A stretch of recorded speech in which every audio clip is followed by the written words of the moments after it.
ঢাকা আন্তর্জাতিক প্রেস ক্লাবের সামনে বিশ্ব মানবাধিকার দিবস উপলক্ষে আজকে ইন্টারন্যাশনাল হিউম্যান রাইটস জার্নালিস্ট সোসাইটির র্যালি।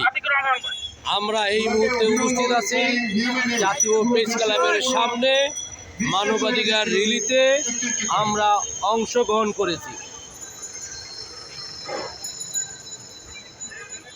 এবং আজকের এই র্যালিতে যোগ দেওয়ার জন্য গাজীপুর থেকে এসেছেন। গাজীপুরকে ধন্যবাদ।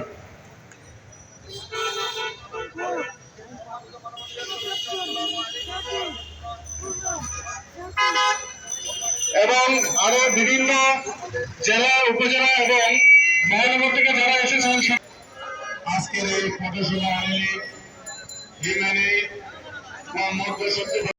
উদযাপন করছে।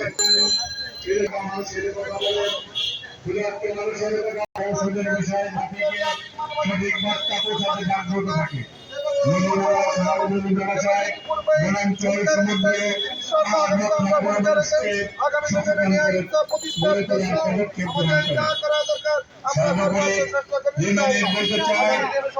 ভাবে লঙ্ঘিত হচ্ছে।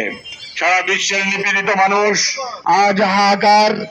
আজ ফিলিস্তিনের অবস্থা দেখেন, অগণিত হাজার হাজার শিশু প্রতিদিন এই বিষয়ে এই মানবাধিকার গুলো কাজ করে থাকে এবং সেই সাথে হিউম্যান পঞ্চায়েত বিভিন্ন এজেন্ডা পালন করে প্রকৃতপক্ষে মানবাধিকারের সৃষ্টি করার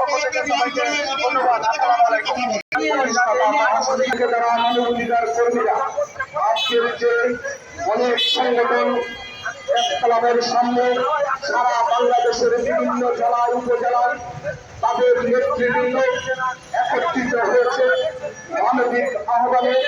যে আসুন সকল ভেদাভেদ ভুলে ঐক্যমত্যের ভিত্তিতে আন্তর্জাতিক মানবাধিকার দিবস 2024 সফল অন্যায় চলে যাবে। এদেশে আমার সাধারণ মানুষের অধিকার বাস্তবায়ন হবে। এদেশের আমার সকল মানুষের বিশ্ব মানবাধিকার দিবস আজকে যারা এখানে উপস্থিত হয়েছি, যারা হিউম্যান ইন্টারন্যাশনাল আন্তর্জাতিক মানবাধিকার সংস্থা আজকের নাম মধ্য সত্যভোগী নির্মল ও জনবান্ধব সামাজিক সংগঠনগুলো যেন পঞ্চায়েত ও বিভিন্ন এজেন্ডা পালন না করে প্রকৃত মানবাধিকার কর্মী সৃষ্টি করার পদক্ষেপ গ্রহণ করে এবং